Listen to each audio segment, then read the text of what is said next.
afternoon. I hope আমার audio এবং video দুটোই ক্লিয়ার আছে সবার কাছে, তাই তো?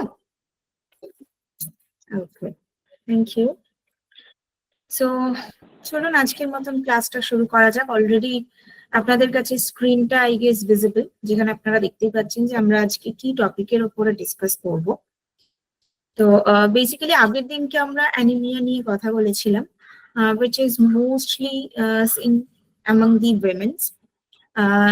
women এবং এখানেও আজকেরও যে টপিকটা আমরা ডিসকাস করব that is also based on women, যেটা কিনা তাদের একটা হরমোনাল ইমব্যালেন্স থেকে লিড করে। ওকে, সো আজকের আমাদের টপিকটা হবে ডিসকাশনের, that is dietary management during PCOD or PCOS. আচ্ছা, প্রথমেই বলে রাখি এই যে টপিকটা আমরা আজকে কথা বলছি, এটা কিন্তু এমন নয় যে ভীষণ অনেক কিছু রয়েছে এটার মধ্যে, অনেক ভাস্ট একটা টপিক, যেরকম আপনারা কিডনি ডিজিজ বা লিভার ডিজিজের ক্ষেত্রে পড়েছেন। হ্যাঁ, সেরকম কোনো সিভিয়ার কোনো কমপ্লিকেশনস কিন্তু এটা একেবারেই নয়। যেরকম আমরা অ্যানিমিয়ার ক্ষেত্রে দেখলাম যে মারাত্মক সিভিয়ার কিছু একটা হয়ে গেল, সেই ব্যাপারটা আমরা দেখিনি।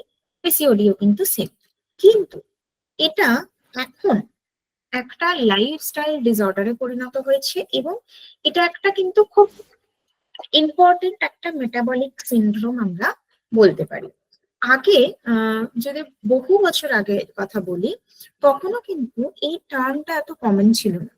ইনফ্যাক্ট আমার মনে আছে আমি যখন প্রথম আমার মানে গ্রাজুয়েশনের টাইমেই আমি যখন শুনেছিলাম আমার একটা বন্ধুর পিসিওডি প্রবলেম বলেছিল, তো সেটাই তখন আমার কাছে মনে হলো যে এত কমনলি তো এটা দেখাই যায় না, মানে ওর এরকম একটা প্রবলেম হলো, এরকম একটা ব্যাপার ছিল।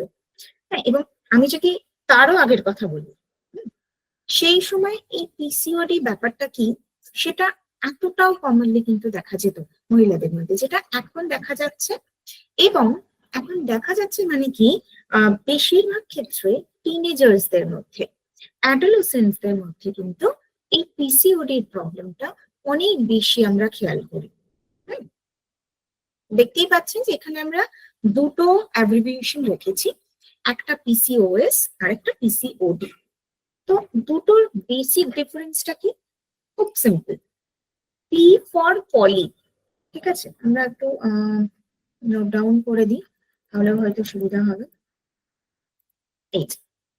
এইখানে আমরা এটা দেখতে পাচ্ছি, PCOS, P for poly, C for cystic, O for ovarian, and S stands for syndrome। ঠিক আছে, তাহলে পলি কথাটার মানে হলো অনেক, আমরা পলিস্যাকারাইডস জানি, তো পলি কথাটার মানে হচ্ছে অনেক। পলিসিস্টিক, সিস্টিক মানে সিস্ট বা ছোট ছোট মলিকিউলস, হার্ড মলিকিউলস। ঠিক আছে, যেটাকে আমরা সিস্ট বলছি, টিউমার নয়, টিউমারের থেকে ছোট ফর্ম, সেটাকে বলা হচ্ছে সিস্ট। তো পলিসিস্টিক মানে অনেকগুলো সিস্ট। ওভারিয়ান মানে এই ছোট ছোট সিস্ট গুলো কোথায় হয়েছে? ওভারিতে হয়েছে। That is why it is known as PCO, polycystic ovarian. S stands for syndrome and D stands for disease। আচ্ছা, দুটোর ডিফারেন্সটা কি সিনড্রোম আর ডিজিজের মধ্যে? ব্যাপারটা সেমই, হ্যাঁ, ব্যাপারটা কিন্তু খুব একটা আলাদা কিছু না। জাস্ট হচ্ছে পিসিওডি মানে যখন আমরা ডিজিজ বলছি, তার মানে সেটা একটা আমাদের বডির কমপ্লিকেশন তৈরি হয়ে গেছে, সেটাকে বোঝাচ্ছে। বডির মধ্যে কোনো একটা রোগ চলে এসেছে, এইটাকে বোঝাচ্ছে। আর এস মানে সিনড্রোম, সিনড্রোম কি হচ্ছে? এর কারণটাকে বোঝাচ্ছে, মানে এই যে পলিসিস্টিক ওভারি হলো, এটার কারণ কি? Because of the hormonal imbalance. সেই হরমোনাল ইমব্যালেন্সটাকে স্পেসিফাই করছে সিনড্রোম। সো আলটিমেটলি দুটো মানে কিন্তু সেম। পিসিওএস মানেও আমি বলবো হরমোনাল ইমব্যালেন্স, এবং যার কারণে আমার কমপ্লিকেশনস আসছে, এবং পিসিওডি এটার মানেও তাই, একটা কমপ্লিকেশনস এসেছে, এটার কারণ কি? Hormonal imbalance. ঠিক আছে, এইটুকু বোঝা গেছে। শুধুমাত্র নামের মানে নামটা কেন সেটা বোঝা গেছে আশা করি সবাই। কোনো ডাউট? ওকে, ভেরি গুড। এবারে আসবো এই পিসিওডি বলতে আমরা কি বুঝবো, এই সিস্ট ফরমেশনটা কিভাবে হয় বা সিস্টটা অ্যাকচুয়ালি কি। আমরা যদি আমাদের এই রিপ্রোডাক্টিভ অর্গ্যানটাকে খেয়াল করি তাহলে কি দেখছি, আমার মনে হয় আমরা মানে স্ক্রিনটাও দেখতে পাচ্ছি ঠিক করে। আমার কার্সারটা কি দেখা যাচ্ছে? কার্সারটা এই যে ইউটেরাসে এখানে অ্যাড্রেস করছি, এটা এটা বোঝা যাচ্ছে তো? Yes ma'am. ওকে ওকে, আচ্ছা। তাহলে এই যে আমাদের যে রিপ্রোডাক্টিভ সিস্টেমটা থাকে, আমাদের এই পেলভিক এরিয়া, ঠিক আছে, এই যে পুরো এরিয়াটা কোমরের নিচ থেকে মানে লোয়ার অ্যাবডোমেন থেকে শুরু করে এই পুরো এরিয়াটাকে বলা হয় পেলভিক এরিয়া। হ্যাঁ, PELVIC, পেলভিক, পেলভিক রিজন বলা হয়। এই পেলভিক এরিয়ার মধ্যে খুব ছোট জায়গাতে কিন্তু থাকে আমাদের এই এন্টায়ার রিপ্রোডাক্টিভ অর্গ্যান গুলো, ঠিক আছে। পুরো রিপ্রোডাক্টিভ সিস্টেম যেটা, সেটা খুব ছোট জায়গার মধ্যে থাকে। তার মধ্যে কি থাকে? থাকে একটা ওভারি। আমরা হয়তো অলরেডি প্রেগনেন্সি বা ল্যাকটেটিং এর সময় এটা দেখেছি। এখানে থাকছে ওভারি। এই ওভারির দুটো সাইডে দুটো টিউব থাকে, দুটো পাইপের মতন অংশ থাকে, যেটাকে বলা হয় ফ্যালোপিয়ান টিউব, ঠিক আছে। এবং এই টিউব গুলো কার সাথে কানেক্টেড হচ্ছে? আমাদের দুটো সরি, এইখানে থাকছে আমাদের ইউটেরাস। আমি জানি না আমি বোধহয় ওভারই বললাম কিনা। এই মাঝখানের যে এই যে ডার্ক রেড এরিয়াটা, এটা হচ্ছে আমাদের ইউটেরাস। এবং ইউটেরাসের দুটো সাইডে থাকছে ফ্যালোপিয়ান টিউব, যেটা কানেক্ট করছে আমাদের ওভারিকে। ওভারির সাথে এটা কানেক্ট করছে, ঠিক আছে। এই ওভারি বা বাংলায় যেটাকে আমরা বলে থাকি গর্ভাশয়।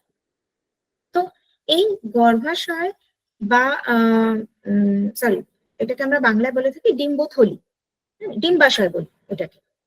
তো এই যে ওভারি, এই ওভারির কাজ কি? ওভারির মধ্যে কি থাকে? ওভারির মধ্যে আমরা দেখি যে এগস অর্থাৎ ডিম্বাণু থাকে, কিন্তু এই ডিম্বাণুগুলো হচ্ছে অপরিণত, এরা এখনো ফার্টিলাইজ হয়নি। ওভারির মধ্যে যে হরমোনস গুলো থাকে, আমাদের যে রিপ্রোডাক্টিভ হরমোন গুলো রয়েছে, যেরকম ইস্ট্রোজেন, প্রজেস্টেরন, এদের সাহায্যে এই ডিম্বাণুগুলো, এই এগস গুলো, ইম্যাচিওর এগস গুলো কিন্তু পরিণত হয় বা ফার্টিলাইজ হয়। তো সিস্ট কখন হচ্ছে? যখন ওভারির মধ্যে এই যে ইম্যাচিওর এগ গুলো রয়েছে, তারা যদি কোনোভাবে ওভারি থেকে বেরোতে না পারে, মানে ওভারি থেকে ফ্যালোপিয়ান টিউবের মধ্যে দিয়ে বেরিয়ে আমাদের ইউটেরাস বা গর্ভাশয়ের মধ্যে যদি পৌঁছতে না পারে, তখন এই ইম্যাচিওর এগ বা অপরিণত ডিম্বাণুগুলো একসাথে বহুদিন ধরে ওখানে থাকতে থাকতে তারা জমাট বেঁধে যায়, তারা হার্ড হয়ে যায়, এবং যার কারণে তারা তৈরি করছে সিস্ট, সিস্টের মতন অংশ। সিস্ট মানে একটা শক্ত জিনিস। তো সেই হার্ড সাবস্ট্যান্সটা কি? Nothing but the immature eggs, ঠিক আছে। এই যে ইম্যাচিওর এগস টা আমার ওভারির মধ্যে জমে থাকলো, এর কারণে ওভারি বাল্কি হতে পারে এবং সেখানে আরো বিভিন্ন ধরনের কিন্তু হরমোনাল চেঞ্জেস আসতে পারে। যেই মুহূর্তে এই ইম্যাচিওর এগস গুলো আমার বডিতে জমা হচ্ছে, সে যে আমাদের যে রিপ্রোডাক্টিভ হরমোনস গুলো রয়েছে লাইক ইস্ট্রোজেন, প্রজেস্টেরন, তাদের একটা ম্যাল ফাংশনিং স্টার্ট হয়ে যায়। ওকে, এইটুকু বোঝা গেছে হোয়াট ইজ সিস্ট আর what is the polycystic ovary. এটার মধ্যে কোনো প্রশ্ন? আচ্ছা, আমার তাহলে এটা ক্লিয়ার হয়েছে সবার কাছে। বেশ, এবারে আমরা দেখবো যে যদি কারোর পলিসিস্টিক ওভারির মতন সমস্যা হয় তাহলে তার থেকে কি প্রবলেম আসতে পারে, এবং এই পলিসিস্টিক ওভারি ধরুন কারোর পলিসিস্টিক ওভারি নেই, কি কি কারণের জন্য পলিসিস্টিক ওভারি হতে পারে, অর্থাৎ রুট কজটা কি কি। যার মধ্যে আমি প্রথমেই বললাম এই পিসিওডি হচ্ছে একটা লাইফস্টাইল ডিজিজ বা একটা মেটাবলিক সিন্ড্রোমের মধ্যে পড়ে, এবং মেটাবলিক সিন্ড্রোম মানেই সেখানে ইনসুলিন রেজিস্ট্যান্ট তৈরি হয় বডিতে। আলটিমেটলি কি হয়, বডি ইনসুলিনকে প্রপারলি অ্যাবজর্ব করতে পারে না, এবং যে কারণে বডিতে ইনসুলিন রেজিস্ট্যান্ট তৈরি হতে পারে, যার কারণে ডায়াবেটিস হওয়ার মানে চান্সেসটাও কিন্তু অনেকটা বেশি থাকে। ঠিক আছে, মেইন আমরা এটা তো পরবর্তীকালের কথা, কিন্তু মেইন পিসিওডির ক্ষেত্রে যে প্রবলেমস গুলো দেখা যায়, যে রিস্ক ফ্যাক্টর গুলো আমরা দেখতে পারি, রিস্ক ফ্যাক্টর বা রুট কজও যদি বলে থাকি, তাহলে কি কি হয়, একটা হচ্ছে ওবেসিটি। অর্থাৎ বডিতে যদি এক্সেস ফ্যাট ডিপোজিশন হয় এবং কেউ যদি সম্পূর্ণরূপে লাইক সেডেন্টারি ওয়ার্কার হয়, তাহলে এই দুটোই মানে ফ্যাট ডিপোজিশন হলো, ওভারওয়েট বা ওবিজ এবং সেডেন্টারি ওয়ার্কার, এই পুরোটাই কিন্তু হচ্ছে লাইফস্টাইল রিলেটেড। তো এই ধরনের ফ্যাক্টরস গুলো যদি থাকে তাহলে সেই মহিলার সিস্ট ডেভেলপ করার একটা রিস্ক বা চান্স থাকছে। সেকেন্ড কারণ কি হয়, সেটা হচ্ছে আমাদের এজ।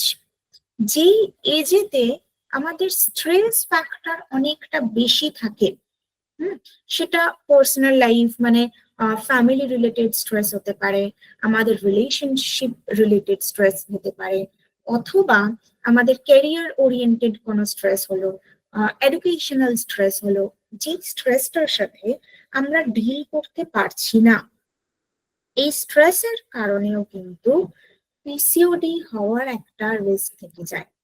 এবং এই এজ গ্রুপটা মোস্টলি কিন্তু অ্যাডোলেসেন্টদের দেখা যায়, মানে এই PCOD start হতে পারে অ্যাডোলেসেন্ট মেয়েদের ক্ষেত্রে। আচ্ছা, কেউ আনমিউট হয়ে গেছে মনে হয়, প্লিজ মিউট করবেন।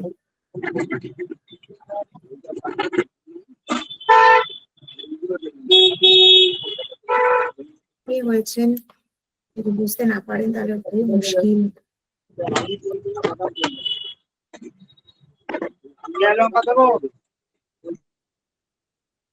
আচ্ছা, তো কি বললাম, এজ ফ্যাক্টরের মধ্যে কি বলছি, অ্যাডোলেসেন্টদের মধ্যে বা ইয়াং এজের মধ্যে এই পিসিওডি ডেভেলপ করার চান্সটা বেশি থাকে। ঠিক আছে, এবং সেটা এবার কন্টিনিউ হলো, এমন নয় যে আমার একটা সার্টেন এজের পরে গিয়ে সেটা ঠিক হয়ে গেল, সেটা নয়। ডেভেলপমেন্টটা কোন এজ থেকে হবে, এই অ্যাডোলেসেন্ট পিরিয়ড থেকে হতে পারে। এই তিনটে ফ্যাক্টর আমরা দেখলাম, তাহলে একটা কি হলো, আমার ওভারওয়েট বা ওবেসিটি, সেকেন্ড হলো আমার লেস ফিজিক্যাল অ্যাক্টিভিটি বা সেডেন্টারি লাইফস্টাইল, থার্ড হলো আমার এজ ফ্যাক্টর যেখানে আমার স্ট্রেসটা কাজ করছে, থার্ড আমি বলতে পারবো আমার সাইকোলজিক্যাল হেলথ, আমার স্ট্রেস ফ্যাক্টর, ফোর্থ ফ্যাক্টর হচ্ছে আমার ফুড প্যাটার্ন। ফুড প্যাটার্নের মধ্যে কি থাকছে, আমি যদি রেগুলার বেসিসে অনেক বেশি fast food, junk food, refined sugar, refined flour এইগুলো ইনটেক করছি, তাহলেও কিন্তু অর্থাৎ যত বেশি আমি সিম্পল কার্বোহাইড্রেট এবং saturated fat, bad fat intake করব, আমার পিসিওডি হওয়ার রিস্কটা বাড়বে। ঠিক আছে, এটা ফোর্থ ফ্যাক্টর হলো। ফিফথ ফ্যাক্টর কি, সেটা হচ্ছে অনেক সময় দেখা যায় যে টিনেজাররাও কিন্তু বা মোটামুটি কলেজ গার্লও বলতে পারি, তারা ভীষণভাবে স্মোকিং এ অ্যাডিক্টেড হয়ে পড়ে। বা after after completion of their studies, যখন তাদের একটা স্ট্রেস ফ্যাক্টর কাজ করছে ফর এস্টাবলিশিং দেয়ার কেরিয়ার, তো বা হয়তো যেই প্রফেশনে তারা রয়েছে সেখানে প্রচন্ড লেভেলের একটা প্রেশার রয়েছে, যে কারণে অনেকেই স্মোকিং অ্যাডিক্টেড হয়ে পড়ে। তো এই স্মোকিং এর কারণেও কিন্তু তাদের পিসিওডি হওয়ার রিস্কটা বেড়ে যেতে পারে। ঠিক আছে, এইটুকু বোঝা গেল? তাহলে এইগুলো আমরা কি দেখলাম? রুট কজ বা রিস্ক ফ্যাক্টর। এবার আমার পিসিওডি প্রবলেম হয়ে গেছে। যদি আমার পিসিওডি প্রবলেম হয়ে যায় তাহলে আমার কিছু সিমটমস থাকবে এবং কিছু কমপ্লিকেশনস থাকবে। কমপ্লিকেশনস গুলো আগে বলি, কি কি কনসিকুয়েন্সেস হতে পারে, কি কি সমস্যা তৈরি হতে পারে আমাদের। প্রথম সমস্যা যেটা হবে, যেহেতু ইনসুলিন রেজিস্ট্যান্ট তৈরি হয়েছে বডিতে, তাই টাইপ 2 ডায়াবেটিস হওয়ার চান্স রয়েছে। সেকেন্ড হচ্ছে, ইনসুলিন রেজিস্ট্যান্ট যদি তৈরি হয় তাহলে আমাদের লোয়ার অ্যাবডোমেনে ফ্যাট ডিপোজিশন বেশি হয়, এবং এটা ভাইস ভার্সা। মানে কারোর যদি লোয়ার অ্যাবডোমেনে ফ্যাট থাকে, মানে তল পেটে যদি কারোর বেশি ফ্যাট থাকে, তাহলে সেখান থেকেও তার ইনসুলিন রেজিস্ট্যান্ট হতে পারে। তাহলে এইটা ভাইস ভার্সা, এই একটা প্রবলেম তৈরি হলো। থার্ড প্রবলেম কি হচ্ছে, যেহেতু হরমোনাল চেঞ্জেস হচ্ছে মানে মেল হরমোন অর্থাৎ টেস্টোস্টেরন বা অ্যান্ড্রোজেন হরমোন, যেটাকে মেল হরমোন বলা হয়, অ্যান্ড্রোজেন, সেই মেল হরমোনটা বেড়ে যায় এবং ফিমেল রিপ্রোডাক্টিভ হরমোন অর্থাৎ ইস্ট্রোজেন এবং প্রোজেস্টেরন কমে যায়। এই ইস্ট্রোজেন হরমোনটাই কিন্তু এগ গুলোকে রিলিজ করতে হেল্প করে, ওভারি থেকে এগ গুলোকে রিলিজ করতে হেল্প করে এই ইস্ট্রোজেন হরমোন। তাই ইস্ট্রোজেন হরমোন যদি কমে যায়, ন্যাচারালি এগ রিলিজ হচ্ছে না, এগস ম্যাচিওর হতে পারছে না, যার কারণে ইনফার্টিলিটির প্রবলেম থাকে। পিসিওডির ক্ষেত্রে এটা ভীষণই বড় একটা সমস্যা। মানে মোস্টলি পিসিওডি কে মেয়েরা কেন ঠিক করতে চায়, তার একটা অন্যতম কারণ হলো ইনফার্টিলিটি। ঠিক আছে, বাকি যে রিস্ক ফ্যাক্টর গুলো বলবো সেইগুলো কিন্তু আরো অন্যান্য যে মেটাবলিক সিনড্রোমস গুলো রয়েছে সেখান থেকেও হতে পারে। ঠিক আছে, তাহলে ইনফার্টিলিটি এটা ফোর্থ ফ্যাক্টর। থার্ড ফ্যাক্টর বললাম। ফোর্থ কি হয়, তাদের গ্যাস্ট্রো ইন্টেস্টাইনাল প্রবলেম তৈরি হয়, অর্থাৎ রোজই ব্লোটিং বা ফ্ল্যাচুলেন্স, পেট ফাঁপা যেটাকে বলি, গ্যাস হয়ে যাচ্ছে, অ্যাসিডিটি, ইনডাইজেশনের একটা সমস্যা তৈরি হয়, কনস্টিপেশনের মতন প্রবলেমও কিন্তু হতে পারে। নেক্সট প্রবলেম কি হতে পারে, হার্ট রিলেটেড কমপ্লিকেশনস। তার কার্ডিওভাস্কুলার কমপ্লিকেশনস আসতে পারে, যেখানে হাই কোলেস্টেরল, ব্লাডের মধ্যে ব্যাড কোলেস্টেরলের পরিমাণ বেড়ে যেতে পারে, গুড কোলেস্টেরলের পরিমাণ কমতে পারে, এবং যেখান থেকে হার্ট অ্যাটাক অথবা প্রাইমারিলি হাইপার টেনশনের মতন সমস্যা আসতে পারে। ঠিক আছে, বোঝা গেল এগুলো? ম্যাডাম। Very good. তাহলে এবারে আমরা জানবো যে এটার অ্যাকচুয়াল সিমটমস গুলো কি, মানে কিভাবে আমরা বুঝবো যে আমার পিসিওডি হলেও হতে পারে। পিসিওডির ক্ষেত্রে যে সিমটমস গুলো আমরা দেখি সেগুলো কিন্তু ভীষণ স্পেসিফিক। মানে যে সিমটমস গুলো বলবো, এইরকম সিমটমস যদি আমরা কারো দেখে থাকি, আমরা নিশ্চিত রূপে বুঝবো যে তার পিসিওডি আছে। যদি পিসিওডি নাও থাকে, স্টিল তার বডির মধ্যে কিন্তু ওই প্রিপারেশনটা চলছে, মানে তার বডির মধ্যে কিন্তু অলরেডি হরমোনাল ইমব্যালেন্স তৈরি হয়ে গেছে, সেই জন্য তার এই সিমটমস গুলো দেখা যাচ্ছে। প্রথম মানে এই সিমটমস গুলোর মধ্যে কি একটা হচ্ছে, তার irregular periods, irregular menstrual cycle. মানে প্রতি মাসে আমাদের যে ইউজুয়ালি যেটা হচ্ছে, যে ইউজুয়ালি যে সাইকেলটা থাকে 28 to 32 ডেজের একটা সাইকেল থাকে মোটামুটি। আজকে পিরিয়ডস কমপ্লিট হওয়ার 28 থেকে 32 দিন পরে আবারও নেক্সট পিরিয়ডটা কিন্তু আসে। এই ব্যাপারটা ইউজুয়ালি দেখা যায়। বাট এক্ষেত্রে দেখা যায় যে ইরেগুলারিটি, মানে সবসময় এই সাইকেলটা মেনটেন হয় না, কখনো আগে কখনো পরে হতে পারে। এবং যেটা ভীষণ দেখা যায় সেটা হচ্ছে heavy flow. During the menstrual cycle blood loss অনেক বেশি হয় এবং এক্সেসিভ ক্র্যাম্পস দেখা যায়, এক্সেসিভ মেনস্ট্রুয়াল ক্র্যাম্প কিন্তু দেখা যায়। লোয়ার অ্যাবডোমেনে হতে পারে, বা পেলভিক এরিয়াতেও একটা এক্সেসিভ ক্র্যাম্প বা ব্যথা আমরা ফিল করব। সেকেন্ড প্রবলেম কি দেখবো, সেটা হচ্ছে আমাদের ডাইজেশন ইস্যু হচ্ছে। কিছু খেলেই আমাদের সমস্যা তৈরি হচ্ছে, ডাইজেশনের একটা প্রবলেম তৈরি হচ্ছে, কনস্টিপেশনের মতো একটা প্রবলেম, বা হয়তো কখনো কখনো ডায়রিয়া হয়ে যাচ্ছে, এরকম একটা প্রবলেম, মানে স্টুলটা ক্লিয়ার হচ্ছে না, এরকম প্রবলেম দেখতে পারি। নেক্সট প্রবলেম আমরা কি দেখবো, সেটা হচ্ছে excessive hair growth, excessive body hair growth, অর্থাৎ আমাদের এই এই এই জায়গাগুলোতে, এই চিন এরিয়াতে এক্সেসিভ হেয়ার গ্রোথ হতে থাকে, এবং হাতে পায়ে অনেকটা হেয়ার গ্রোথ হতে থাকে। এটা কেন হচ্ছে? Because of the high testosterone hormone. ঠিক আছে, আমরা জানি কি মানে পুরুষদের বডিতে টেস্টোস্টেরন হরমোন বেশি থাকছে, সেই জন্য এটাকে অ্যাকচুয়ালি মেল রিপ্রোডাক্টিভ হরমোন বলা হয়। এবং এই টেস্টোস্টেরন হরমোনের কারণে কিন্তু তাদের গায়ের লোম অনেক বেশি হয়। এই যে গোঁফ দাড়ি হচ্ছে, এই পুরোটা কিন্তু টেস্টোস্টেরন হরমোন থেকে রেগুলেটেড হচ্ছে। যেই মুহূর্তে মহিলাদের শরীরে টেস্টোস্টেরন হরমোন বেড়ে যাবে, মহিলাদের শরীরেও টেস্টোস্টেরন হরমোন থাকে, কিন্তু সেটা ভীষণই কম, একদমই নেগলিজিবল অ্যামাউন্টে থাকে। যেই মুহূর্তে ওটা বেড়ে যাচ্ছে, তখনই কিন্তু ওই মেল টাইপ চেঞ্জেস গুলো দেখা যাবে, অর্থাৎ এই থুতনির এরিয়াতে, এই সাইডে, হাতে আমাদের প্রচুর হেয়ার গ্রোথ হবে। ওকে, এর সাথে সাথে যেটা দেখা যাবে, হেয়ার ফল, মাথা থেকে চুল পড়ে যাবে, এটাও কিন্তু because of the high testosterone hormone বা হাই অ্যান্ড্রোজেন লেভেলস। কি হয়, মাথার সামনের দিকটা থেকে ফাঁকা হতে থাকবে, যেটাকে বলা হয় মেল টাইপ বল্ডনেস।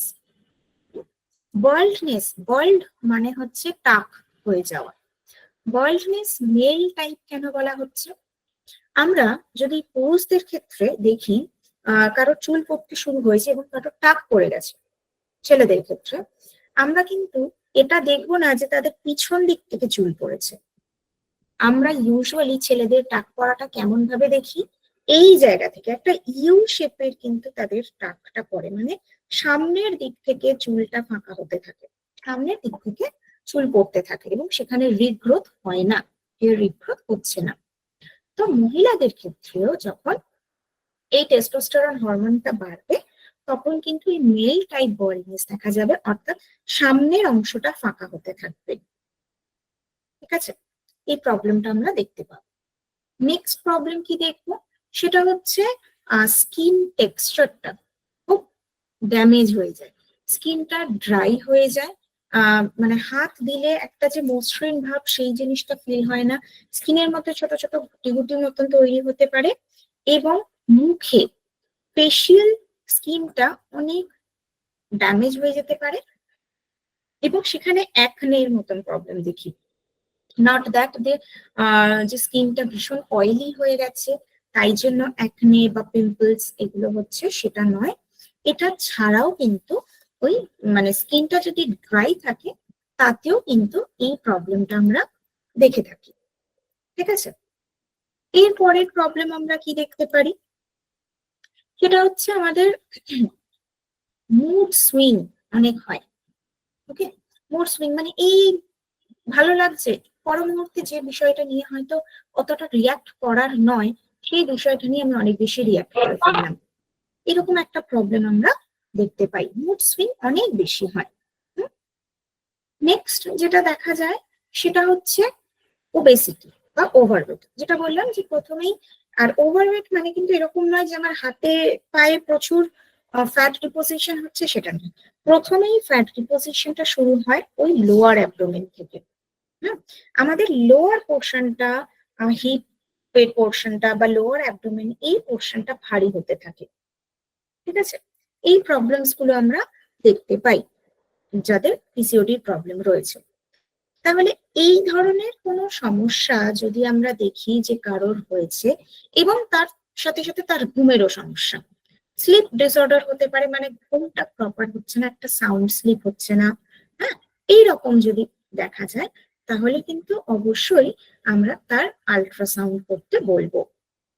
ঠিক আছে, একটা ইউএসজি করতে বলবো, তার লোয়ার অ্যাবডোমেনের ইউএসজি করা দরকার, যাতে করে এটা বোঝা যায় যে তার পিসিওডি এর মতন সমস্যা বা ইউটেরাসে কোনো সমস্যা আছে কিনা, লাইক ইউটেরাসে ফাইব্রয়েডের মতন কোনো সমস্যা আছে কিনা।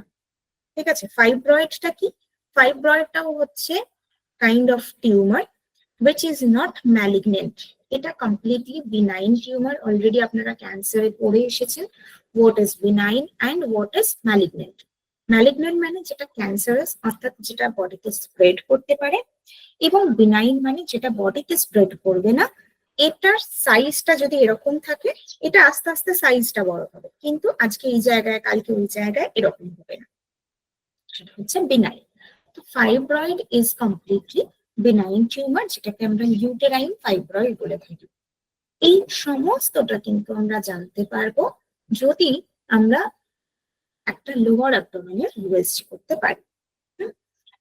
আচ্ছা, পিসিওডির ক্ষেত্রে কি হয়? পিসিওডি কিন্তু মানে সার্জিক্যাল ইন্টারভেনশনের দরকার নেই। ফাইব্রয়েডের ক্ষেত্রে আসবো আমি পরে, ফাইব্রয়েডের বিষয়টা বলবো, তার আগে পিসিওডিটাই কমপ্লিট করে দিই। পিসিওডি মানে কারোর সিস্ট হয়ে গেছে, তো এমন কিন্তু নয় যে সেটাকে আমরা সার্জারি করতেই হবে, সার্জারি না করলে হবে না, এরকম কিন্তু কোনো ব্যাপার নেই। ওকে, জাস্ট আ মোমেন্ট।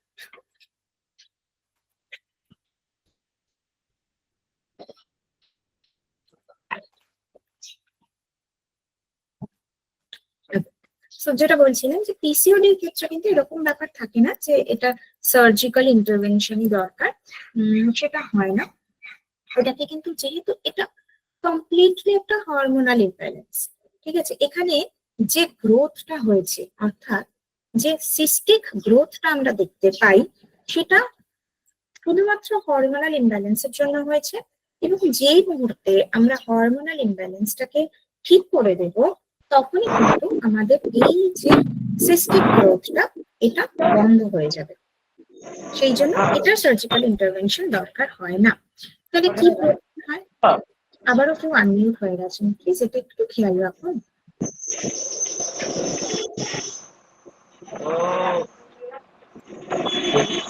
এখন গেলেন বাড়িতে? বলছে যে না, চলে গেছে বাড়িতে, লেট করতে। ঠিক আছে, আচ্ছা।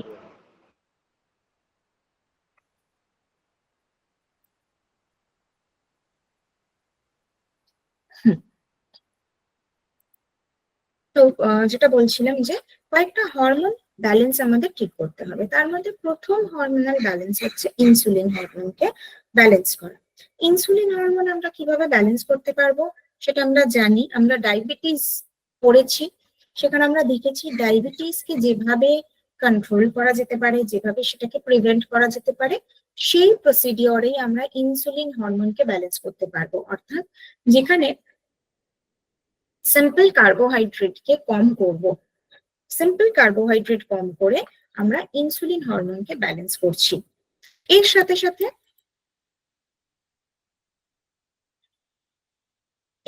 সাথে আমরা যদি মেল হরমোনকে ব্যালেন্স করতে চাই, বা যে ফিমেল রিপ্রোডাক্টিভ হরমোনস গুলো রয়েছে লাইক প্রজেস্টেরন বা ইস্ট্রোজেন হরমোনকে যদি ব্যালেন্স করতে চাও, সেটার জন্য আমাদেরকে কি করতে হচ্ছে? বেসিক্যালি আমাদের কিছু হেলদি ফুড হ্যাবিটকে অ্যাডপ্ট করতে হবে। সেই হেলদি ফুড হ্যাবিট এর মধ্যে মানে পিসিওডির জন্য আলাদা করে যে একটা ডায়েট হবে সেরকম না, কিন্তু পিসিওডির ক্ষেত্রে আমাদের কয়েকটা ফুডের ওপরে ডিপেন্ড করতে হয়, যেটাকে কিন্তু পিসিওডির জন্য সুপার ফুড বলতে পারি। সেগুলোর মধ্যে প্রথম হচ্ছে flax seeds, chia seeds, walnut বা আমন্ডস, অর্থাৎ যেগুলোর মধ্যে আমরা প্রচুর পরিমাণে ওমেগা-3 ফ্যাটি অ্যাসিডস পাবো, সেগুলোকে আমরা আমাদের ডায়েটে অ্যাড করতে পারি। এবং এই চিয়া সিড বা ফ্ল্যাক্স সিডস, এগুলোর মধ্যে কিন্তু একটা ন্যাচারাল ইস্ট্রোজেন বুস্টিং ক্যাপাসিটি থাকে। এগুলোর মধ্যে ফাইটো ইস্ট্রোজেন থাকে। Phyto means plant, so phytoestrogen মানে প্লান্ট বেসড ফুড থেকে যখন আমার বডিতে ইস্ট্রোজেন হরমোন প্রোডাকশন বাড়তে পারে, সেই ফাইটোইস্ট্রোজেন থাকার কারণে আমরা অবশ্যই আমাদের রেগুলার ডায়েটের মধ্যে ফ্ল্যাক্স সিডস এবং চিয়া সিডস কে অ্যাড করব। ঠিক আছে, কিভাবে অ্যাড করব? চিয়া সিড ভীষণ জল সোক করে। চিয়া সিড কে সেই জন্য কখনোই আমরা কাঁচা অবস্থায় নেব না। এটাকে জলে ভিজিয়ে রেখে যে যখন এটা বেশ ভালোভাবে এর সাইজটা ইনক্রিজ করছে, তখন ওটা ভালোভাবে ফুলে যাচ্ছে, তখন আমরা নেব। এর জন্য আমরা সারা রাত চিয়া সিডস কে ভিজিয়ে রাখতে পারি জলের মধ্যে, এবং পরের দিনকে সেই চিয়া সিড ওয়াটারটা আমরা ইনটেক করতে পারি। ফ্ল্যাক্সিড এর ক্ষেত্রেও কিন্তু আমরা এটা করতে পারি কি, ফ্ল্যাক্সিড কে জাস্ট হালকা ড্রাই রোস্ট করে নিয়ে সেটাকে আমরা ইনটেক করতে পারি, which is a good source of fiber as well. ঠিক আছে, এটা ছাড়া আমরা আর কি ধরনের ডায়েটটা রাখবো? ফার্স্ট যদি আমরা বলি আমাদের সিডস এর মধ্যে যেরকম বললাম ফ্ল্যাক্স সিডস, চিয়া সিডস, আমরা পামকিন সিড কে অ্যাড করতে পারি। ঠিক আছে, পামকিন সিডস কেও কিন্তু ড্রাই রোস্ট করে অ্যাড করতে পারি, অথবা ভিজিয়ে রেখে সারা রাত ভিজিয়ে রেখে পরের দিনকে সেটা খেতে পারি। এটুকু আমাদের মনে রাখতে হবে যে যে কোনো সিড তাকে যখন আমরা জলে ভেজাই, তার ডাইজেশনটা আমাদের বডিতে অনেক বেশি ইমপ্রুভ হয়ে যায়। ওকে, এটার সাথে নেক্সট আমাদেরকে দেখতে হবে ফাইবারের উপরে জোর দিতে হবে। ফাইবারের জন্য অবশ্যই আমরা র ফুড ডায়েটের উপরে কনসেন্ট্রেট করব, যেখানে আমরা good amount of leafy vegetables কে অ্যাড করব, এবং তার সাথে স্যালাডস কে আমরা অ্যাড করব ফাইবারের সোর্সের জন্য। এবার যেহেতু কার্বোহাইড্রেটকে একেবারেই বাদ দিতে পারবো না, তাই সিম্পল কার্বোহাইড্রেট, যেটা ডায়াবেটিস এর ক্ষেত্রে আমরা বলছিলাম যে ডায়াবেটিস এর ক্ষেত্রে সিম্পল কার্বোহাইড্রেট আমরা একেবারেই রাখবো না। পিসিওডি এর ক্ষেত্রে আমরা এটা বলবো না যে সিম্পল কার্বোহাইড্রেট একেবারেই বন্ধ, মানে ভাত, রুটি, মুড়ি এগুলো একেবারেই বন্ধ, সেটা বলছি না। যদি কেউ করতে পারে, that will be the best option for them. যদি কেউ না করতে পারে, তাহলে খুব সামান্য পরিমাণে ভাত, বা হয়তো খুব মানে কি বলবো, একদম মিনিমাল কোয়ান্টিটি, আগে আমি যতটা ভাত খেতাম তার অর্ধেক পোর্শনের ভাত নিয়ে বাকি অর্ধেকটা আমি কন্ট্রিবিউট করতে পারি আমার আগের মিলে ফ্রুটস থেকে। সেটাকে আমরা কিন্তু রাখতে পারবো পিসিওডি ডায়েটে। তাহলে যদি খুব সিম্পল করে বলি পিসিওডি ডায়েটটা কি হবে, কিভাবে করতে পারবো? ফার্স্ট আমরা আমাদের ডায়েটের মধ্যে রাখবো কিছু সিডস। এদের আমরা সকালবেলা উঠেও রাখতে পারি। সকালবেলা উঠে হয়তো একটা কোনো আগের দিন রাত্রেবেলায় সিডস গুলো হয়তো আমরা ভিজিয়ে রেখেছিলাম, পরের দিনকে সেটা খেয়ে এটা করতে পারি। বা সকালবেলায় মানে চিয়া সিড হয়তো ভিজিয়ে রেখেছিলাম, সকালবেলায় উঠে চিয়া সিড ওই ওয়াটারটার মধ্যে একটা গোটা লেবু চিপে, একদম ফ্রেশ ফ্রেশ একটা গোটা লেবু, ওই আগের দিন কেটে রেখে দিয়েছিলাম অর্ধেক, আজকে অর্ধেক খেলাম, এটা নয়। ফ্রেশ লেবুটাকে আমরা তার মধ্যে স্কুইজ করে সেই ওয়াটারটাকে ইনটেক করতে পারি। তার মধ্যে অল্প আমরা একটু রোস্টেড কিউমিন পাউডার অ্যাড করবো, অর্থাৎ ভাজা জিরে গুঁড়ো অ্যাড করতে পারি। ঠিক আছে, এইটাকে আমরা আর্লি মর্নিং এ নিলাম। তারপরের যে পোর্শনটা থাকছে, এবারে সেটা খাওয়ার 1-1.5 ঘন্টা 2 ঘন্টা পরে, এবার এখানে কিন্তু অ্যাক্টিভিটিটাও খুব ইম্পর্টেন্ট। মানে এই যে আমরা চিয়া সিড ওয়াটার নিলাম, এরপরে আমাদেরকে কিন্তু একটু লাইট অ্যাক্টিভিটি করতে হবে, কারণ পিসিওডি মানেই সেডেন্টারি ওয়ার্ক, সেটা রাখা যাবে না। অ্যাক্টিভিটি করলাম, একটু exercise, yoga, free hand exercises, এগুলো করা হলো। তারপরে আমাদেরকে ব্রেকফাস্ট এর দিকে দেখতে হবে। ব্রেকফাস্ট আমরা শুরু করব প্রোটিন থেকে। প্রোটিনের মধ্যে সেখানে আমরা স্প্রাউটস রাখতে পারি, বা সোকড নাটস রাখতে পারি সেখানে, অথবা টোটাল একটা মানে প্রোটিন রিচ একটা ব্রেকফাস্ট রাখলাম, যেরকম হয়তো সেখানে আমরা কোনো চিলা বানালাম, বা হয়তো উপমা বানালাম, পোহা বানালাম, কিন্তু সেটাই হলো হোল গ্রেনস দিয়ে। ঠিক আছে, মানে পোহা যেটা চিড়ে খাই, চিড়েটা প্লেন সাদা চিড়ে না নিয়ে লাল চিড়ে ইউজ করলাম, বা রোলড ওটস ইউজ করা হলো, বা বার্লি ইউজ করা হলো, এবং তার সাথে অনেক ধরনের ভেজিটেবলস তার মধ্যে অ্যাড করলাম। ঠিক আছে, এইটাকে অ্যাড করা যেতে পারে। চিল্লা তো ভীষণ ভালো অপশন, এবং তার সাথে যদি আমরা কোনো গ্রিন চাটনি অ্যাড করি, তাহলে সেটাও একটা খুব ভালো অপশনের মধ্যে পড়ছে। এই জিনিসটাকে আমরা রাখলাম। এবার মিড মর্নিং, মানে এবার যখন আবার আমাদের খিদে পাচ্ছে, তখন আমরা ফলকে রাখলাম, এবং ফলটাও কিন্তু যথেষ্ট ভালো পরিমাণে আমাদের রাখতে হবে। ফলের মধ্যে এরকম নেই যে এই ফল খাওয়া যাবে কি ওই ফল খাওয়া যাবে না, এরকম কোনো ব্যাপার নেই। সব ধরনের ফল আমরা অ্যাড করতে পারি পিসিওডিতে। অ্যাটলিস্ট চেষ্টা করব 2টো হোল ফ্রুটস আমাদের ডায়েটে রাখার সেই সময় mid morning. Next we are going to the lunch. লাঞ্চের ফার্স্ট যে খাবারটা আমরা পিক করবো সেটা হচ্ছে স্যালাড। ঠিক আছে, a plate full of salads we should have before starting hour lunch. ঠিক আছে, এটা করলাম। এবার তারপরে আমরা বাকি খাবারগুলো নিচ্ছি। বাকি খাবারগুলোর মধ্যে অল্প ভাত, ডাল, সবজি যা যা রয়েছে সেগুলো আমরা পুরো রাখলাম। এই অবস্থায় যদি আমরা বাকি অ্যানিমাল প্রোটিন গুলোকে একটু বাদ রাখতে পারি, like milk products, milk, whole milk হতে পারে, পনির হতে পারে এইগুলো, এবং তার সাথে চিকেন বা এগ, এগুলোকে যদি আমরা একটু অ্যাভয়েড করতে পারি, that will be okay. Max to max আমরা যদি অ্যানিমাল ফুড নিতে চাই তাহলে মাছ, আর না হলে যদি আমরা কেউ যদি কমপ্লিটলি ভেগান হয়ে থাকে তাহলে তাদের জন্য আরো বেটার, আরো ফাস্ট রেজাল্ট আসবে। তাহলে লাঞ্চ সেটা দিয়ে করা হলো। ইভিনিংটা তারা কোনো ডিটক্স ওয়াটার বা গ্রিন টি বা কোনো হার্বাল টি সেইভাবে তারা ইভিনিং বলতে আফটারনুন টাইমটা রাখতে পারে। বিকেলের দিকে যখন তাদের খিদে পাচ্ছে, এই বিকেলের দিকটাই হচ্ছে খুব ভাইটাল একটা পয়েন্ট, কারণ এই সময় মোস্টলি ওই ফাস্ট ফুড, জাঙ্ক ফুডের একটা ক্রেভিং হয়। তো সেই অবস্থায় আমরা কিন্তু আমরা ওই রোস্টেড, ধরুন ছোলা ভাজা বা অল্প একটু বাদাম ভাজা বা হয়তো রোস্টেড মাখানা এইগুলোকে রাখতে পারি, বা পপকর্ন রাখা যেতে পারে, বা হয়তো sweet corn, just boiled sweet corn রাখা হলো, এগুলোকে রাখা যেতে পারে ইভিনিং টাইম। নেক্সট, এবার যদি ডিনারে আসি, ডিনারটা যদি আমরা স্যুপ ফরম্যাটে কিছু করি, মানে প্লেন ওই রুটি তরকারি এগুলো না করে যদি আমরা স্যুপ ফরম্যাটে কিছু করতে পারি সেটা বেটার হয়। সেটা মানে নর্মাল ভেজিটেবল স্যুপ হতে পারে, খিচুড়ি হতে পারে, বা হয়তো যে ভেজিটেবলসটা নিলাম তার মধ্যেই জাস্ট একটা রুটি আমি দিলাম, কিন্তু ভেজিটেবলসটাই অনেকটা পরিমাণে আমি ভেজিটেবলটা নিচ্ছি, যে তরকারিটা হয়েছে সেরকম কিছু নিলাম। বা আমরা সেখানে প্রোটিন রাখতে পারি, সয়াবিনের তরকারি রাখতে পারি, তড়কা রাখতে পারি, ঘুগনি রাখতে পারি, রাজমার তরকারি রাখতে পারি, ছোলার ডাল রাখলাম, মানে এই ধরনের প্রোটিন বেসড কিছু রাখলাম। ওকে, এই বিষয়টাকে যদি আমরা মেনটেন করতে পারি, এবং ডিনারটাকে আমাদেরকে কমপ্লিট করতে হচ্ছে ঘুমোতে যাওয়ার অন্তত পক্ষে 3 ঘন্টা আগে, এই পুরোটা আমরা মেনটেন করব। এবং তার সাথে সাথে সারাদিনের যে ফিজিক্যাল অ্যাক্টিভিটি লেভেল সেটাকেও আমায় মেনটেন করতে হবে। মানে সকালবেলায় আমি 8 ঘন্টা শুধু এক্সারসাইজ করলাম ব্যাস হয়ে গেল সেটা নয়, আমি হয়তো ফোনে কথা বলছি, সেটা ঘুরে ঘুরে মানে দাঁড়িয়ে হাঁটতে হাঁটতে ফোনে কথা বলছি, বা আমি হয়তো মানে টিভি দেখছি, সেখানেও হয়তো আমি বসে বসে আমার কোনো একটু মানে সিটিং এক্সারসাইজ যেগুলো হয় সেরকম কিছু করছি। তো কনস্ট্যান্টলি আমাকে ফিজিক্যালি অ্যাক্টিভ রাখতে হবে নিজেকে।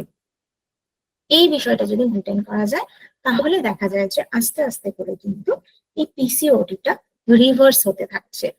এবং মেজরলি যে প্রবলেমটা বললাম, মেজরলি যে প্রবলেমটা দেখা যায় সেটা হচ্ছে ইনফার্টিলিটির প্রবলেম। তো ইনফার্টিলিটিটাকেও কিন্তু অনেকটাই কন্ট্রোলে রাখা যায় সেই অবস্থায়। ঠিক আছে, বোঝা গেল এগুলো? Yes, ma'am. Very good. এবারে একটা জিনিস, আরেকটা জিনিস, যদিও এটা পিসিওডি নয়, বাট আমাদের এই রিপ্রোডাক্টিভ অর্গান গুলোর সাথে related, that is fibroid, uterine fibroid যেটাকে আমরা বলে থাকি। এই ইউটেরাইন ফাইব্রয়েডটাও যেরকম বললাম এটা একটা টিউমার, কিন্তু পিসিওডি মানে ওভারিতে যেরকম ছোট ছোট ছোট ছোট অনেক সিস্ট হয়, ইউটেরাসের ক্ষেত্রেও কিন্তু এই ফাইব্রয়েডটা এরকম ছোট ছোট হতে পারে, অথবা একটাই অনেকটা বড় হতে পারে, এরকম প্রবলেম আসতে পারে, এবং সেটা ইউটেরাসের ভিতরেও হতে পারে। ঠিক আছে, অর্থাৎ এই যে ভিতরের যে অংশটা, এই ইউটেরাসের ভিতরেও কোথাও ফাইব্রয়েড থাকতে পারে, ইউটেরাসের বাইরের যে লাইনটা এখানেও থাকতে পারে, আবার ইউটেরাসের এই মানে যে লাইনটা সেটা তো একটা সিঙ্গেল লাইন হয় না, এরকম অনেকগুলো কাভার থাকে, অনেকগুলো লেয়ার থাকে ইউটেরাসের। তো এই যে ধরুন এই যে আমি দুটো লেয়ার যদি ভাবি, এই একটা লেয়ার, এই একটা লেয়ার, দুটো লেয়ার, এই দুটো লেয়ারের মাঝখানে এই মাঝের পোর্শনটাকে কিন্তু এই ফাইব্রয়েডটা অ্যারাইভ করতে পারে, যেটাকে আমরা ইউটেরাইন ফাইব্রয়েড বা মায়োমা বলে থাকি। MYOMA মায়োমা বলে থাকি। এটাও আগেন, এটারও যদি আমরা রুট কজ বলি বা রিস্ক ফ্যাক্টর বলি, এই পুরোটাই কিন্তু পিসিওডি একদম সেম। তাই কার ক্ষেত্রে কোন প্রবলেমটা হবে, মানে যে যে রুট কজ গুলো, যে যে রিস্ক ফ্যাক্টর গুলো ছিল, ওবেসিটি, সেডেন্টারি লাইফস্টাইল, অ্যালকোহল বা স্মোকিং বা fast food, junk food, high stress, এই সব কিছুর কারণে কার ক্ষেত্রে কোন প্রবলেমটা হবে সেটা কিন্তু ওভাবে বোঝা যায় না। এবং কমপ্লিকেশনস গুলো অনেক সময় সেম থাকে, লাইক মেনস্ট্রুয়াল সাইকেলের ক্ষেত্রে কমপ্লিকেশনস গুলোও সেম দেখা যায়, এক্সেসিভ মেনস্ট্রুয়াল ক্র্যাম্প দেখা যেতে পারে, ডাইজেশনের প্রবলেম দেখা যেতে পারে, এই ধরনের সমস্যা হয়। এবং কিছু ক্ষেত্রে এই ফাইব্রয়েডটাকে সার্জারি করা হয় যদি ফাইব্রয়েড অনেকটা প্রবলেম ক্রিয়েট করছে, কারণ ফাইব্রয়েড থেকেও ইনফার্টিলিটি হতে পারে if it is situated in the like inner line of your uterus. যদি ইউটেরাসের ভিতরে বা ইনার লাইনে যদি থাকে তাহলে সেটা কিন্তু অবশ্যই করে ইনফার্টিলিটি তৈরি করতে পারে। তাই সেই অবস্থায় ফাইব্রয়েড রিমুভ করে তারপরে একজন মা কনসিভ করতে পারে, ঠিক আছে। এবং আগেন যেটা বললাম যে এটা ফাইব্রয়েডের ক্ষেত্রেও কিন্তু সব ক্ষেত্রে সার্জিক্যাল ইন্টারভেনশনের প্রয়োজন হয় না। যদি সেটা খুব ছোট থাকে তাহলে ওটাকে ওরকম অ্যাজ ইট ইজ ডক্টররা থাকতে দেয়। আর যদি তার সাইজটা অনেক বড় হয়ে যায়, সেটা যদি অন্যান্য অর্গানকে এফেক্ট করে বা সিভিয়ার ইনফার্টিলিটি লিড করে, তখন সেটাকে সার্জারি করা হয়। এবার ফাইব্রয়েডকেও যদি আমি ঠিক করতে চাই বা রাদার আমি যদি প্রিভেন্ট করতে চাই, ফাইব্রয়েড যাতে আমার না হয় সেটাকেও যদি আমি প্রিভেন্ট করতে চাই, তাহলেও কিন্তু আমাকে একটা ব্যালেন্স ডায়েট নিতে হবে এবং তার সাথে স্ট্রেস ফ্যাক্টরকে সম্পূর্ণরূপে আমাদের লাইফ থেকে ডিলিট করে দিতে হবে, ঠিক আছে। বিকজ হরমোনাল ইমব্যালেন্স কিন্তু শুধুমাত্র খাওয়া থেকে হয় না। মানে আপনার হয়তো প্যাটার্ন, ফুড প্যাটার্নটা ভীষণ ওয়েল ব্যালেন্সড একটা ফুড প্যাটার্ন আপনি নিচ্ছেন, হ্যাঁ, ফাস্ট ফুড, জাঙ্ক ফুড কিছু নিচ্ছেন না, রিফাইন ফ্লাওয়ার, রিফাইন সুগার কিছু নিচ্ছেন না, বাট স্টিল আপনার যদি স্ট্রেস ফ্যাক্টরটা অনেক বেশি থাকে তাহলে কিন্তু এই ধরনের প্রবলেমস গুলো আসতে পারে। এবং এই ক্ষেত্রে আরো একটা জিনিস যেটা আমি ডায়েটের ক্ষেত্রে অ্যাড করতে বলবো, সেটা হচ্ছে গ্রিন জুস। যে কোনো লিফি ভেজিটেবলস, র গ্রিন জুস যদি আমরা অ্যাড করি, এই গ্রিন জুসটাকে কিন্তু আমরা একটা সুপার ফুড বলতে পারবো আমাদের রিপ্রোডাক্টিভ হেলথের ক্ষেত্রে।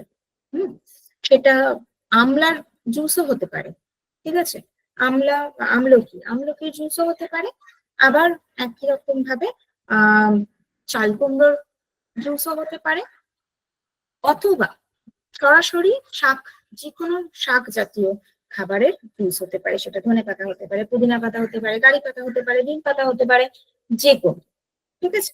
তো এইটাকেও কিন্তু আমরা রেগুলার আমাদের ডায়েটে অ্যাড করবো, ওকে, উইথ দ্য ফাইবার। মানে আমি সেই জুসটা বানিয়ে ফাইবারটাকে ছিঁকে ফেলে দেবো না, একদম ওইটা শুদ্ধ খাবো।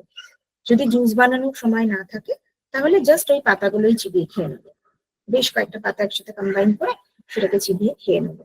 এটাও কিন্তু আমরা করতে পারি। এখন থেকে আস্তে আস্তে করে কিন্তু আমরা এই হেলদি হ্যাবিটসটাকে ইনকর্পোরেট করতে পারি আমাদের ডেইলি রুটিনে, ঠিক আছে। আশা করি ক্লিয়ার হলো এই বিষয়গুলো সবার কাছে। এবং ফিওনা যদি কেউ ইউজ করছেন তাহলে সেক্ষেত্রেও তারা দেখতে পাবেন যে ঠিক এক্স্যাক্টলি কি কি ফুড তারা তাদের মানে বা কি কি সুপার ফুড তারা অ্যাড করতে পারে। সেখানেও কিন্তু আমরা দেখছি যেখানে অমৃতা রয়েছে বা শক্তিসুধা রয়েছে, যেগুলো আমাদের ডাইজেশনকে ভালো রাখতে হেল্প করছে। Wheat glass, again a green juice, হ্যাঁ, ক্লোরোফিল গ্রিন জুস, যেহেতু ডাইজেশনের মতন সমস্যা হয় তাই ইনডাইজেশন এক্সট্রাক্ট। তো এই বিষয়গুলো কিন্তু তখন আমরা রাখতে পারি আমাদের ডায়েটের মধ্যে, ঠিক আছে। তো এই গেল মোটামুটি আমাদের পিসিওডি বা পিসিওএস বা মানে reproductive health related dietary management, okay. Ma'am একটা কোয়েশ্চেন ছিল, বলছিলাম যে স্যুপ তৈরি করার সময় কর্নফ্লাওয়ার অ্যাড করাটা কি খুব ভীষণ মানে বাজে, ক্ষতি? ভীষণ বাজে। ও আচ্ছা, কর্নফ্লাওয়ার বা কর্ন স্টার্চ যেটা, সেটাও কিন্তু রিফাইন্ড ফ্লাওয়ার। তার মধ্যে আপনি আলটিমেটলি আর অন্য কিছু পাচ্ছেন না, ওটাও একটা রিফাইন্ড ফর্ম। তাই জন্য আমার দরকার নেই স্যুপকে, আমার ঘন করার দরকার কি আছে? স্যুপ যেমন আছে তেমনই থাক। হুম, মানে আমি ঠিক আছে। প্রেফার করি না স্পেশালি। এবং প্রথম কথা আমি প্রেফার করি না, আগে যখন জানতাম না, আগে যখন বুঝতাম না, তখন টেস্টের জন্য প্রেফার করতাম না। আর এখন তো আমি জানি এটার কোনো বেনিফিট নেই, তাই প্রেফার করি। ঠিক আছে ম্যাম, ম্যাম থ্যাংক বলছি চিয়া সিডস এর পরিমাণটা যদি বলেন। চিয়া সিড আমরা সারাদিনে মানে নর্মাল কেউ যদি থাকে তাহলে সে সারাদিনে 1 টেবিল স্পুন অব্দি নিতেই পারে। মানে রাতে ভিজিয়ে সকালবেলা খাবার কতক্ষণ পরে আবার অন্য খাবার খাওয়া যাবে? যখন আপনার খিদে পাবে, ওরকম কোনো ব্যাপার নেই এটা। কিন্তু চিয়া সিডটাকে কিন্তু মানে যখন আপনি খাচ্ছেন, আপনাকে বেশ ভালো করে চিবিয়ে খেতে হবে। ওটা এমনিতে ওটা ফুলে যাবে, এবং যখন আপনি জলের সাথে সাথে ওটা সিপ করছেন, ওটাকে একটু চিবিয়ে তারপরে খাবেন। ঠিক আছে। এবং হ্যালো ম্যাম। এছাড়াও মহিলাদের আরো যে প্রবলেমস গুলো থাকছে, সেক্ষেত্রেও কিন্তু এই স্ট্রেস ফ্যাক্টরটা কাজ করে। ঠিক আছে, একজন যিনি কোয়ারি করেছেন চ্যাট বক্সে, তার আনসারটা কিন্তু একই সাথেই আমি বলে দিলাম, যে অনেক ক্ষেত্রেই দেখা যায় যে আমাদের স্ট্রেস ফ্যাক্টরের জন্য, যদি আমাদের দীর্ঘদিন ধরে একটা বিষয় নিয়ে আমরা ভাবছি, কোনো একটা বিষয় নিয়ে আমরা ভীষণ আপসেট হয়েছি, ডিপ্রেশনের মধ্যে রয়েছি, অথবা কোনো একটা কাজ নিয়ে আমরা খুব প্রেসারে রয়েছি, ঠিক আছে, সেক্ষেত্রেও কিন্তু আমাদের এই প্রবলেমটা আসতে পারে। এছাড়াও আমরা ভিতর থেকে যদি অনেক বেশি উইক থাকি, মানে আমাদের বডি উইকনেস যদি থাকে, তখনও কিন্তু এই ধরনের প্রবলেম হতে পারে। ওকে, আচ্ছা ম্যাম, চিয়া সিডটা কি? চিয়া সিড হচ্ছে বেসিল সিডস বা কি বলবো, ওটাকে মানে অ্যাকচুয়ালি চিয়া সিড হিসেবেই ওটা হয়, চিয়া সিড বা হিন্দিতে যেটাকে সবজা বলে বোধহয়। হ্যাঁ, তো ওইভাবেই পাওয়া যায়, চিয়া সিড হিসেবেই পাওয়া যায়, বাংলাতে বা কি বলে? বেসিল সিডস বাংলাতে হিসেবে। চিয়া সিড বলে? হ্যাঁ বাংলাতে চিয়া সিড বলে? হ্যাঁ হ্যাঁ হ্যাঁ হ্যাঁ হ্যাঁ, চিয়া সিডই বলে, হুম। চিয়া সিড বা বেসিল সিড। হ্যালো ম্যাম, একটা প্রশ্ন ছিল, বলুন।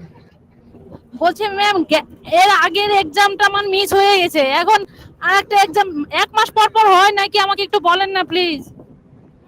কিসের এক্সাম মিস হয়ে গেছে? এর আগে হলো একটা এক্সাম হয়েছে, প্রথম ফার্স্ট যেটা হয়েছিল ওটা দিয়েছি, পরের এক্সামটা আমার মিস হয়ে গেছে। ডেট কবে দিয়েছিল ওটা? সেটা কি এখন এই ক্লাসের মধ্যে মনে করে রাখা সম্ভব? আমি এখন মানে ভুলে গেছি, ওই এক্সামটা আমার মিস হয়ে গেছে, আমার হাজবেন্ড বকছে আমাকে, তাই বলছিলাম। ইন্টারনাল সেকেন্ড পেপার, ইন্টারনাল তো সেকেন্ড পেপার আপনাদের হয়নি? হয়েছে কি? হয়নি। না না এখনো হয়নি তো, হয়নি। হ্যাঁ, আপনাদের তো বোধহয় একটাই ইন্টারনাল পরীক্ষা হয়েছে নাকি? হ্যাঁ ওটা দিয়েছি ম্যাম। ব্যাস, ঠিক আছে। হ্যাঁ ওটাই তো হয়েছে, একটাই তো হয়েছে। হ্যাঁ, ও সেকেন্ড আচ্ছা পরীক্ষা ঠিক আছে, হয়নি ওকে তখন। ওকে ম্যাম, ঠিক আছে। হাজবেন্ডকে গিয়ে আপনি বকে দিন এবার, যে ভুলভাল আচ্ছা। ইনফরমেশন দিচ্ছে আপনাকে। আচ্ছা ঠিক আছে। হ্যালো ম্যাম, হ্যাঁ বলুন। বলছি এই যে হরমোনের ইমব্যালেন্স হয়, এটার একটা দুটো উদাহরণ দিন একটু, কিভাবে এটা আসে? এই যে কারণগুলো বললাম, যে কারণগুলো বললাম, ওবেসিটি, স্ট্রেস, সেডেন্টারি লাইফস্টাইল, ভুলভাল খাওয়া দাওয়া, এই সব কিছুর কারণে হরমোনাল ইমব্যালেন্স হয়। ওকে, থ্যাংক ইউ। ম্যাম বলছি, চিয়া সিড রাত্রেবেলা ভিজিয়ে রাখতে বলছিলেন, সকালে খাওয়ার সময় এটা কি লেবু দিয়ে খাওয়া যায়? হ্যাঁ, বললাম তো, লেবু দিয়ে আপনারা খেতে পারেন, অবশ্যই খেতে পারেন। চিয়া সিডে ভেজানোর সময় নরমাল জলেই ভেজানো, না কোনো উষ্ণ গরম জলের কোনো মানে ব্যাপার রয়েছে? ওরকম দরকার নেই, আপনি ধরুন অনেকটা সময় যদি ভিজিয়ে রাখেন, তাহলে আপনি নর্মাল জলেই ভিজিয়ে রাখতে পারেন। আচ্ছা ম্যাম বলছি কি, ম্যাম, ওই প্রতিদিন আপেল, যদি আমি অনেকে তো লেবু আপেল জলটা সাইডার। খাই, হুম, বলছি প্রতিদিন যদি আমি লেবু জলটা মর্নিং এ খাই, অসুবিধা হবে অসুবিধা নেই। ম্যাম? কোনো অসুবিধা নেই, জলের পরিমাণটা বাড়াতে হবে, কারণ যেটা আগের দিনও বোধহয় আমি বলছিলাম এইখানে নাকি অন্য কোনো ব্যাচে, যে এমটি স্টমাকে আমি প্রচুর অ্যাসিডিক কিছু নেব না, তাই জলের পরিমাণটা বাড়িয়ে রাখবো। যদি মর্নিং এও আপনি লেবু জল খাচ্ছেন, তাহলে জলটা অনেকটা বাড়াবেন, যাতে জলটা অনেক বেশি টক না লাগে। মানে এমনি লেবু খেলে যে টকটা লাগে, আপনি জলের সাথে মিশিয়ে এতটাই ব্যালেন্স করবেন যাতে ওই টকের পরিমাণটা না লাগে। ঠিক আছে? ঠিক আছে ম্যাম, বলছি ম্যাম বলছি আমার ফ্যাটি লিভার আছে তো তার জন্য মানে লেবু জলটা নিচ্ছি প্রতিদিন। ঠিক আছে, ঠিক আছে। ম্যাম বলছি অ্যাপেল সাইডার ভিনিগারটা কি মানে খাবার পরে নেওয়া উচিত না ওই আর্লি মর্নিং এ নেওয়া যায়? আমি বলবো যে খাবার পরে, মানে একদম আর্লি মর্নিং, মানে একদম এমটি স্টমাকে না নেওয়াটা ভালো। এবার যদি কেউ ভীষণ মানে ওবেসিটি স্টেজে থাকে তাহলেই সে নিতে পারে, আদারওয়াইজ কেউ যদি নর্মাল মেনটেন করতে চাইছে বা ওভারওয়েট স্টেজে রয়েছে নর্মাল তাদের মেনটেনের ক্ষেত্রে জন্য এমটি স্টমাকে নেওয়ার দরকার নেই। তারা Plain- ব্রেকফাস্টের পরে বা হয়তো মানে লাঞ্চের পরে সেইভাবে নিতে পারে। লাঞ্চের কতক্ষণ পরে? 8 ঘন্টা পর নিতে পারবে। আচ্ছা। আর অ্যাপেল সাইডার ভিনিগার দু রকমের হয় দেখলাম, যে যেটা plain একটা হয় একটা মাদারের যেটা মাদার। রয়েছে সেটা নেবেন। আচ্ছা আচ্ছা, প্লেনটা অতটা ভালো নয়। না না, মাদারেরটা নেবেন। Thank you. Ma'am, hello ma'am, বলুন। পরীক্ষাটা কবে বলুন? পরীক্ষা তো নেই কিছু, ফাইনাল পরীক্ষা হবে না? ফাইনাল তো এখন নয়, আগে তো আপনাদের ইন্টারনাল পরীক্ষা হবে, তারপর তো ফাইনাল। ইন্টারনাল আগে পেপার মানে সেকেন্ড ইন্টারনাল পরীক্ষা হবে, তারপরে আপনাদের ফাইনাল পরীক্ষা। ফাইনাল পরীক্ষা তো এখন অনেক দেরি, এখন আপনাদের সিলেবাসই কমপ্লিট হলো না, এখন কি করে ফাইনাল পরীক্ষা হবে? এমনি 6 মান্থ বলছেন, 6 মান্থ, আমার তো ফেব্রুয়ারিতে। ফেব্রুয়ারিতে হলেও আপনার 6 মান্থস হয়নি প্রথমত, আর সেকেন্ডলি হচ্ছে আপনাদের এখন এখনো আরো কিছু রয়েছে, সেটার উপর বেস করে আগে আপনাদের ইন্টারনাল পরীক্ষা হবে, ঠিক আছে? এবং তারপরে আপনাদের ফাইনাল পরীক্ষা। এবং এই এন্টায়ার কোর্সটা আপনাদের থাকে 9 মান্থসের, যার মধ্যে 6 মান্থস হচ্ছে থিওরির ওপরে বেস করে। থিওরির ওপরে বেস করে যে পড়াশোনাগুলো আপনারা এখন করছেন এগুলো থাকে 6 মান্থসের, তারপরে আপনাদের যে ইন্টার্নশিপ রিলেটেড ক্লাসেস গুলো থাকে সেগুলো চলে। এর আগে তো আমরা পরীক্ষাটা দিতে পারি, কি হবে? প্রথমে যে ফার্স্ট পরীক্ষা দিতে পারেননি, মানে ইন্টারনাল পরীক্ষা দিতে পারেননি? না, পরীক্ষা পারেন, কারণ অসুস্থ ছিলাম তো। আচ্ছা, সেকেন্ড ইন্টারনাল পরীক্ষা যখন হবে তখন সেটাকে অবশ্যই অ্যাপিয়ার করতে হবে সেখানে, এবং সেখানে ভালো স্কোর করতে হবে। মানে এই সমস্ত স্কোর গুলো তো ভ্যারি করে আপনার ফাইনাল পেপারে, মানে ফাইনাল পরীক্ষায় অ্যাপিয়ার করার জন্য এই জিনিসগুলো আমরা দেখি। তো সেই কারণে সেকেন্ড ইন্টারনাল পরীক্ষাটা আপনাকে ভালো করে সাকসেসফুলি কোয়ালিফাই করতে হবে। কিন্তু ম্যাম এর মধ্যে তো এক্সাম হওয়ার কথা ছিল, তা সেটা এখনো তো কোনো অ্যানাউন্স হয়নি। না না, এখন এক্সামের কোনো ব্যাপার নেই। জুলাইয়ের মধ্যে হবে কি না ম্যাম? তার মধ্যে জুলাইয়ে না, জুলাইয়ের মধ্যে হবে না, আগস্ট? জুলাইয়েও হবে না, আগস্টেও হবে না, হলে হয়তো সেপ্টেম্বরে হতে পারে, ঠিক আছে? আর ফাইনাল পরীক্ষাটা জুলাই কবে? আগস্টে হবে না। আমি তো ফেব্রুয়ারি অ্যাডমিশন নিয়েছি, হুম 16 তারিখে অ্যাডমিশন। মানে আগস্ট, সেপ্টেম্বর, অক্টোবর, নভেম্বর, মানে কি প্রশ্ন আপনার, আমি সেটাই বুঝতে পারছি না। পরীক্ষা কবে হবে সেটা, না কোর্স কবে শেষ হবে সেটা? কোর্সটা কবে শেষ হবে মানে 9 months। জুলাই তো শেষ হলো, 6 মান্থ। এমনি বলেছিল যে আমার 6 মান্থ থিওরি আর 3 মান্থস মানে হুম। মানে প্র্যাকটিক্যাল। সেটাই তো বললাম, 9 মান্থসে আপনাদের কোর্সটা শেষ হয়। ম্যাডাম একটা কোশ্চেন ছিল। বলুন 6 মান্থ শ্রাবণী রয়, বলুন। বলছি ম্যাডাম, হুম ম্যাডাম আমি সকালবেলা যে একটা জুস রেডি করি, আমলকি বা বিট, এই জুসের মধ্যে কি চিয়া সিডটা দিয়ে খাওয়া যাবে? চিয়া সিডটাকে তাহলে আপনাকে পুরো ব্লেন্ড করে দিতে হবে ওর মধ্যে, হ্যাঁ? আর না হলে কি হয়, সারা রাত ভিজিয়ে রাখার পরে? জুসের মধ্যে যদি চিয়া সিডটা দিয়ে দেন না, তাহলে চিয়া সিড গুলো না ওটার সাথে মানে ওই জুস গুলোর সাথে মিলে একটা অদ্ভুত একটা টেক্সচার হয়ে যায়, মানে সেটা খুব একটা ভালো লাগে না খেতে। চিয়া সিডটা আপনি ওর সাথে ব্লেন্ড করে নিতে পারেন একেবারে, সেটা করতে পারেন। ম্যাম অসুবিধা নেই তো? না না, সেটাতে কোনো অসুবিধা নেই। হ্যালো ম্যাম, আমি তো ডক্টর দেখানো হয়েছিল, বুঝলেন? আমার দেখার পরে আমার 68 ইয়ার্স ওল্ড, এই গল ব্লাডারে পাথর 8 মিলিমিটার অ্যান্ড প্রোস্টেটও আছে। তো উনি কোনো রিপোর্ট দেখলেন না, উনি বললেন যে ডিটক্স এটা করতে হবে, হুম। আর আপনার ইনডাইজেশন, লিভার কেয়ার, অমৃত আর গ্রিন জুস, এই আর কি করে আপনি খাবেন, দেখবেন আস্তে আস্তে। কিন্তু পাথরটা তো ব্যাপারটা আছে, তাই গল ব্লাডারে পাথরটা আপনি তাড়াতাড়ি কবে দেখিয়েছিলেন? 5 মান্থস হয়ে গেল, মানে মার্চে। মার্চে। আচ্ছা, তো তারপরে কি সেইভাবেই মেনটেন করছেন? তাহলে তো নিশ্চয়ই একটা ডায়েট প্যাটার্ন আপনাকে দেওয়া হয়েছে, তো সেই প্যাটার্নটা মেনটেন করছেন? হ্যাঁ, করে যাচ্ছি। আর এমনিতে আমি এই তো নিউট্রিশন কোর্স করছি, আর এ তো আমি আইডি নিয়ে ব্যবসা বাণিজ্য করছি, বুঝলেন।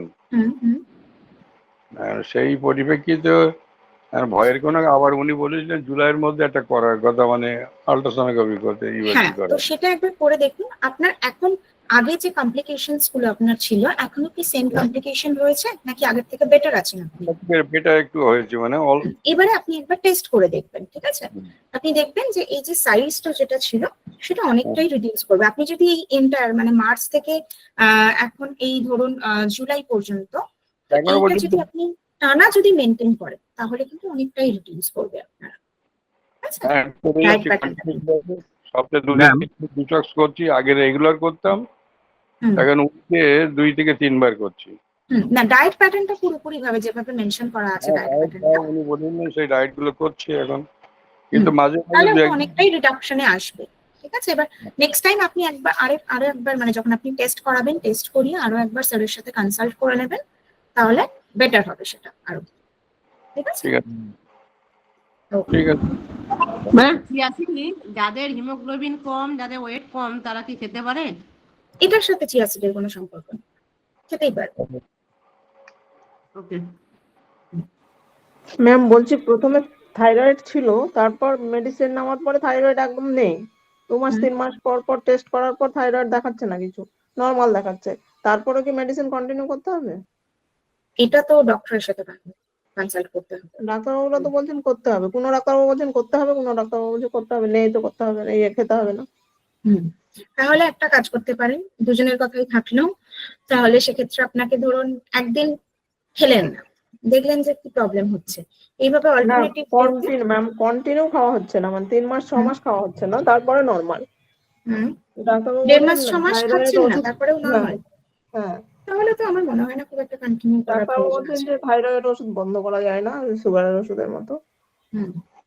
না, মানে না করলেও চলবে, ঠিক আছে, না খেলেও চলবে, কিন্তু এই ফুড প্যাটার্নটাকে মেনটেন করে যেতে হবে, তবে গিয়ে আপনাকে আর ওষুধের হাত ধরতে হবে। ঠিক আছে। ওকে, হ্যালো ম্যাম, একটা প্রশ্ন আছে। বলুন। বলছি আমার থাইরয়েড আছে 21। আমি দেখিয়েছিলাম, রিপোর্ট করেছিলাম, কিন্তু থাইরয়েডের ওষুধ চলছে 88। থাইরয়েড থাইরয়েড 21 বলে কিছু হয় না, ঠিক আছে? থাইরয়েড সবার থাকে। আপনাদের তো অলরেডি থাইরয়েডের ক্লাস হয়েছে, সেখানে তো আপনারা জানেন কি কি টেস্ট হয়, T3 T4 TSH, এই 3টে টেস্ট হয়। এবার এক্স্যাক্টলি কোনটার ভ্যালিড বলছেন? ফিওনার কোন ওষুধটা খেলে ভালো হবে? এটা একটু স্যারের সাথে কথা বলতে হবে, এবং অলরেডি আপনারা থাইরয়েডের চ্যাপ্টারেও পেয়ে যাবেন কি কি সুপারফুড আপনারা নিতে পারবেন। থাইরয়েডের যে পিডিএফটা আপনাদের সাথে শেয়ার করা হয়েছে সেখানেও কিন্তু আপনারা পেয়ে যাবেন কি কি সুপারফুড নিতে হবে, ঠিক আছে?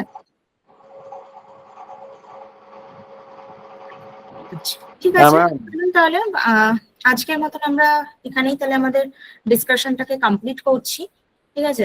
নেক্সট দিনে আমরা তাহলে ডাইজেশন নিয়ে কিছু পড়বো, ঠিক আছে? গ্যাস্ট্রোইন্টেস্টাইনাল ডিজিজের উপরেই আমরা পরের দিনের ক্লাসটা তাহলে রাখবো, যেহেতু এটার সাথেই কানেক্টেড। আমরা অনেকগুলো চ্যাপ্টার পড়ে ফেললাম যেটা আমাদের ইনডাইজেশন থেকে হচ্ছে বলে আমরা জানলাম, তো অ্যাকচুয়ালি কি সেটা আমরা জানবো। হ্যাঁ, বলুন। বলছিলাম আজকে ক্লাসের পিডিএফটা দেখছি না। আজকের ক্লাসে পিডিএফ আপলোড হয়নি, আজকের ক্লাস কমপ্লিট হবে তারপরে পিডিএফ আপলোড হবে। ঠিক আছে, থ্যাংক ইউ।